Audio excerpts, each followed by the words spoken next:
Gaon Bade to Desh Bade.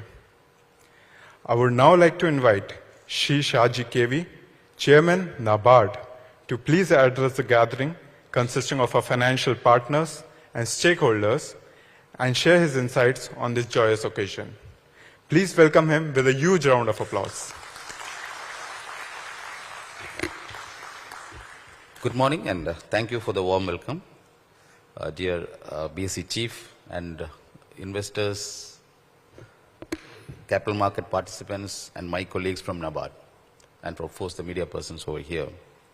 This is a momentous occasion not only for India but for NABARD specifically because we know about NABARD as it is the largest development financial institution, and there was mention about sustainability and such other things over here.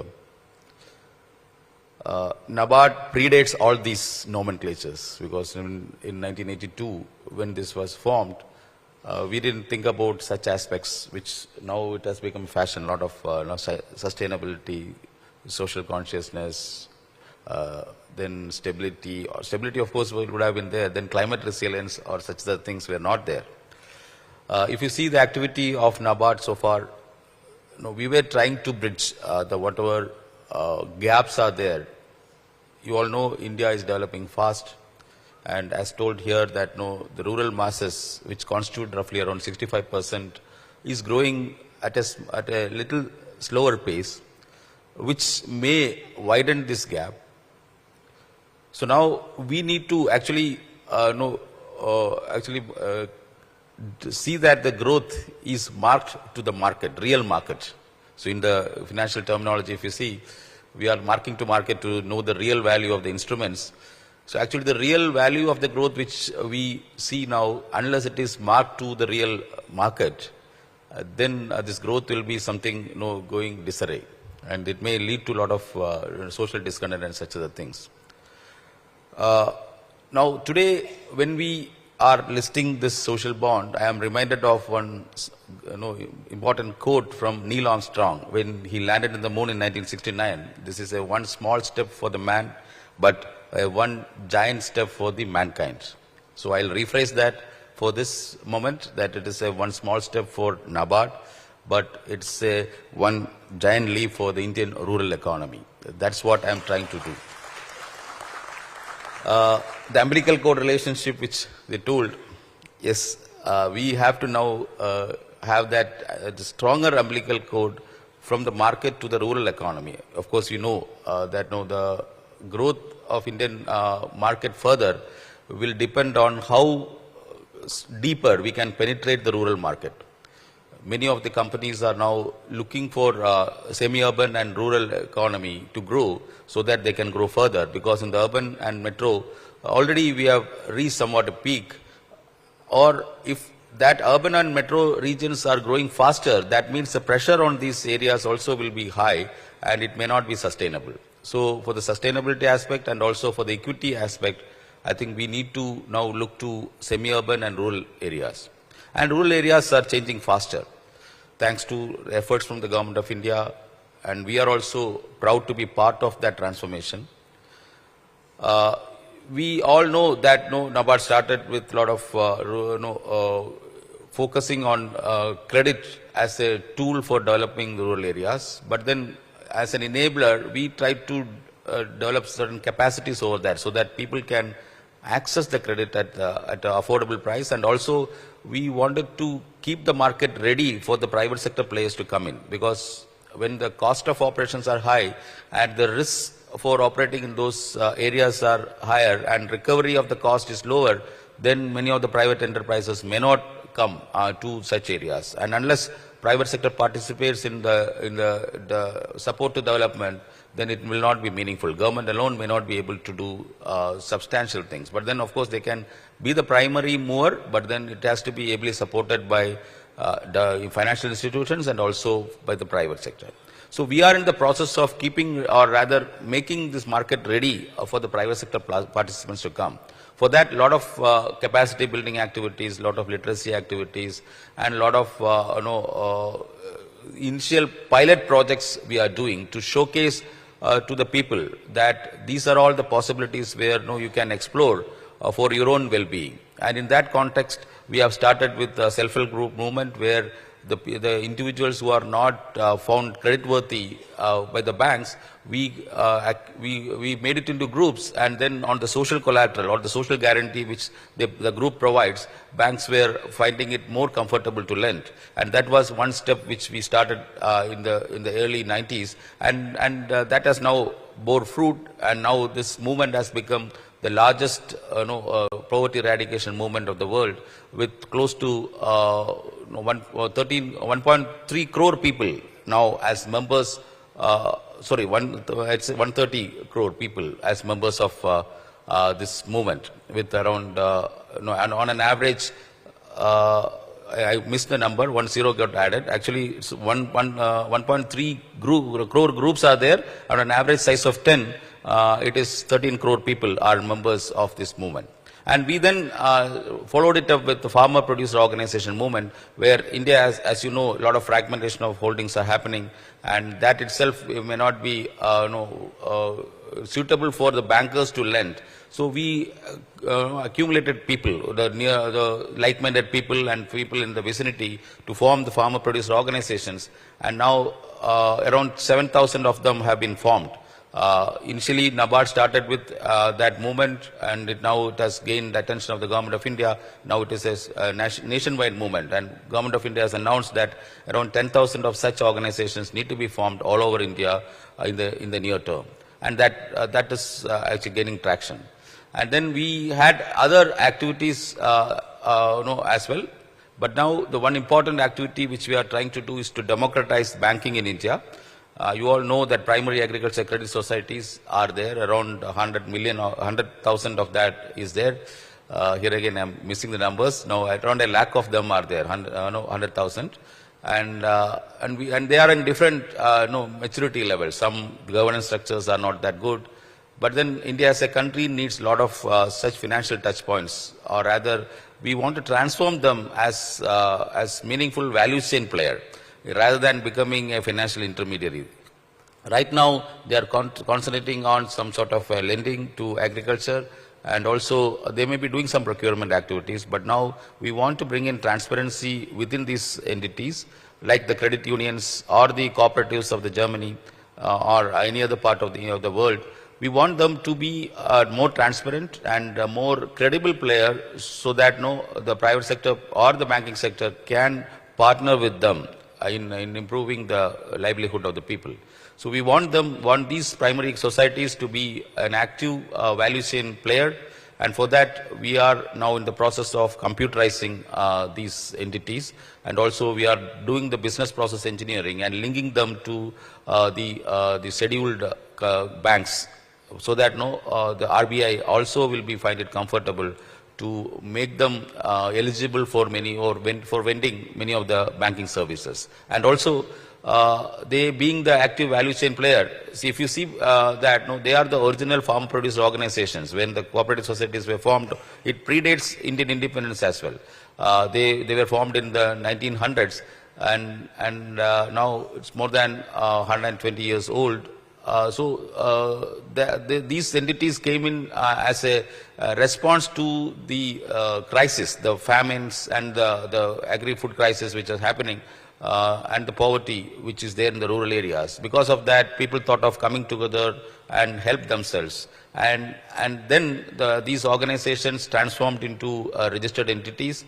Right now, there are legacy issues, but then we have confidence as regulators of the rural credit and also as the protector of the rural areas. We have confidence in these entities. If they can bring in governance, more type of governance and transparency, I think they can bring in a lot of changes for the rural people. And in that context, we are partnering with Government of India for helping these institutions to come to mainstream. Then in all these entities, all these activities which we are doing, we need a lot of funds, and as told here, we are raising funds from the Government of India. Of course, Government of India is the major, is a stakeholder, the only stakeholder for us.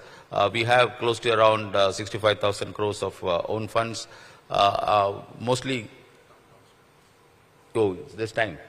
Okay, okay. There's time for that? Okay. So, how much? Okay, oh, okay, okay. Okay. So, I think I was told that the countdown has started, so I have to move there, right? Oh, I didn't.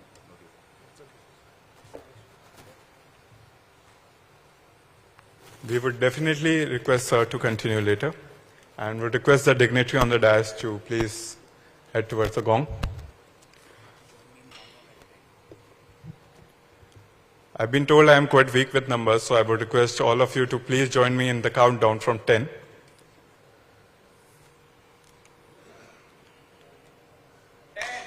9, 8, 7, 6, 5, 4, 3, and 2, and 1.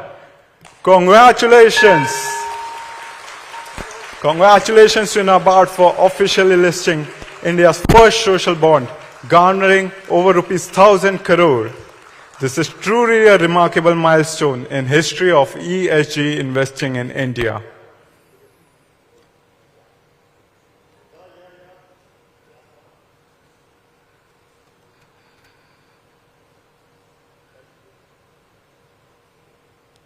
I would request the CGMs and members of the finance team to please join the dignitaries for the photographs and personally ring the bell.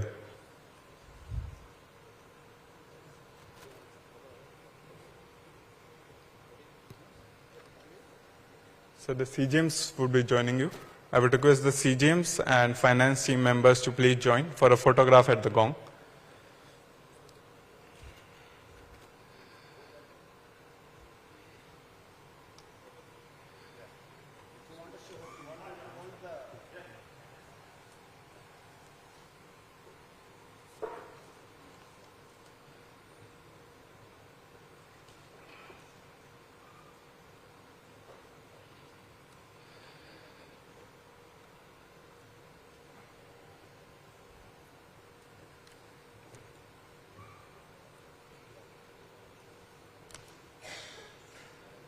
A huge round of applause for the team that made this social bond a possible reality.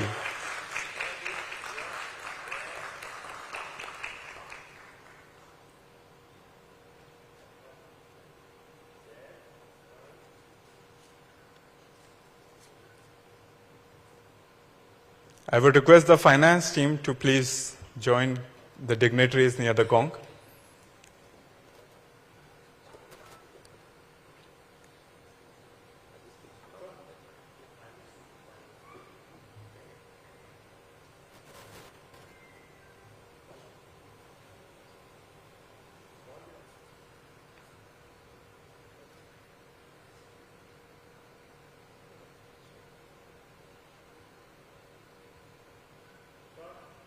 A huge round of applause for the team that worked towards listing this social bond today.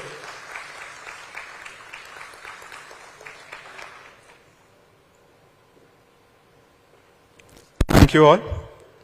Now I request Chairman Sir to please continue. Okay, now that this historic occasion is over, I'll not take much time just to conclude whatever I was telling. So the significance of today is that we are one of the largest issuer of the bonds, and if you see that whatever we are doing ranks better for social or sustainability or green.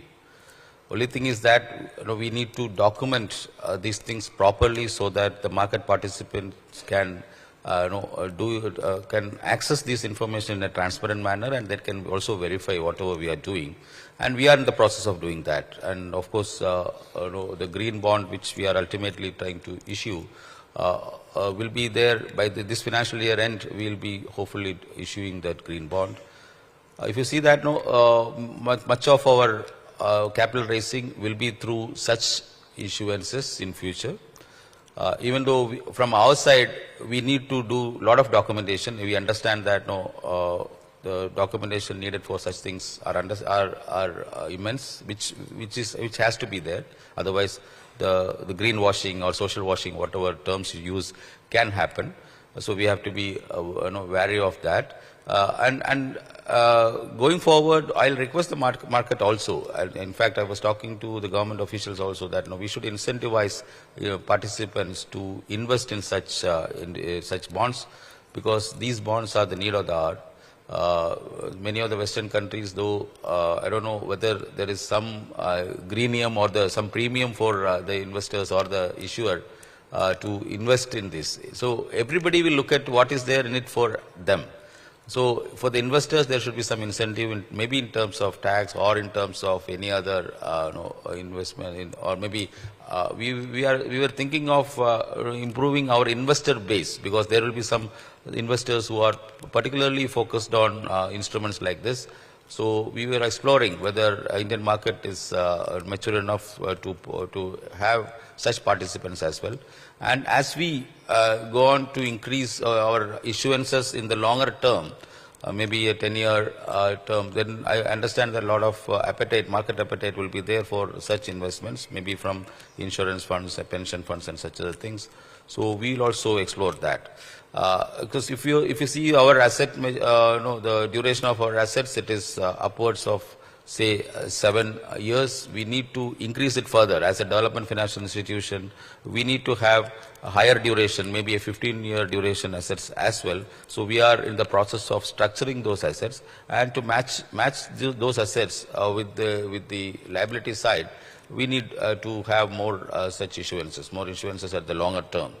Right now, I feel that the interest curve is skewed, little skewed, and the shorter term is offering higher returns. So maybe some investors will flock to the shorter term, but then long-term investments also need to be kept in our radar. So my request to every participant is that for the sustainability angle, you should be more comprehensive in your investment strategies, and also for the issuer side also, we need to be more prudent. I'll stop by saying that being the largest development financial institution, it is our duty to ensure that the markets, the investments happening should be directed towards the rural markets as well. Otherwise, majority of the section of the population may miss whatever innovations which are happening in the capital markets. Indian capital markets are have innovated, and then a lot of strength is there in the Indian capital market. We have to leverage those strengths and innovations for the benefit of the rural people. And that exactly is what we are trying to do. There is a lot of scope for the rural market to develop, and for that more investments need to flow.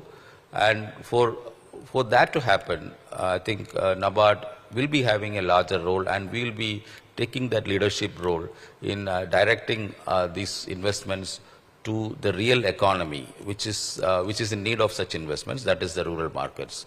And on that sense, I can tell that we are in the process of democratizing a lot of our activities. We have democratized our payment systems through NPCI. We are democratizing e-commerce through ONDC. And as I said earlier, we are trying to democratize banking through primary agriculture credit societies.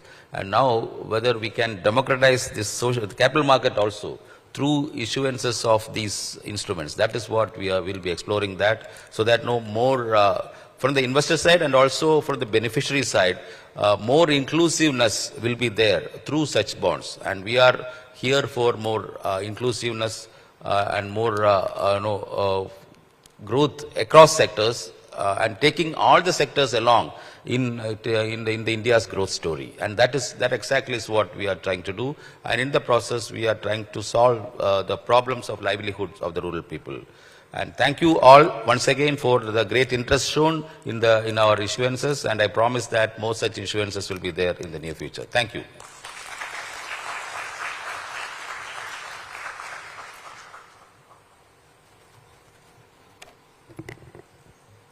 Thank you, sir, for presenting the challenges and also the strength and weakness that we hold. And we will continue towards more such bond issuances in future.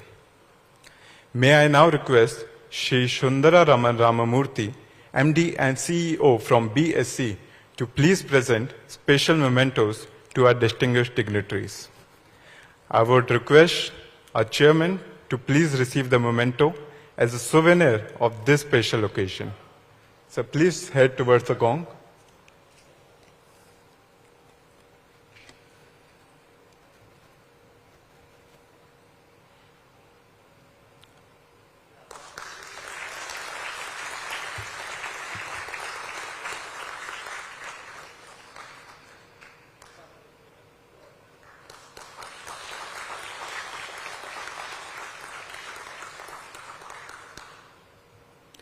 I would request Shri Alok Chandra Jaina, CGM NABARD, to please receive the memento on this special occasion.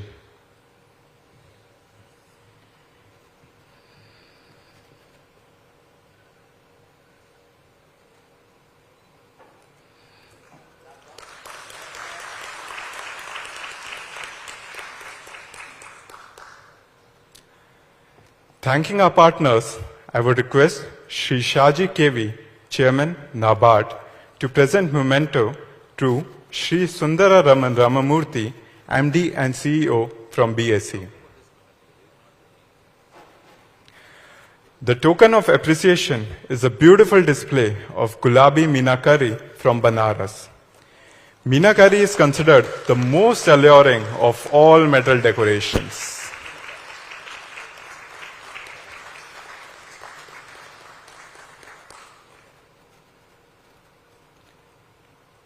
I would also request our chairman to please present the mementos to our arrangers.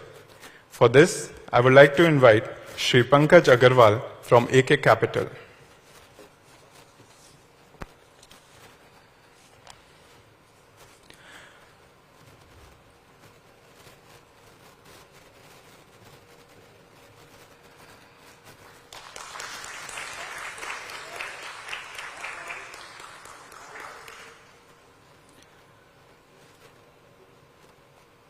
I would request Shri Shamik Ray from ISEC PD to please receive the memento. The famous art of Gulabi Meenakari received the GI tag in 2015, which was supported through a grant by NABARD under a Rural Innovation Fund.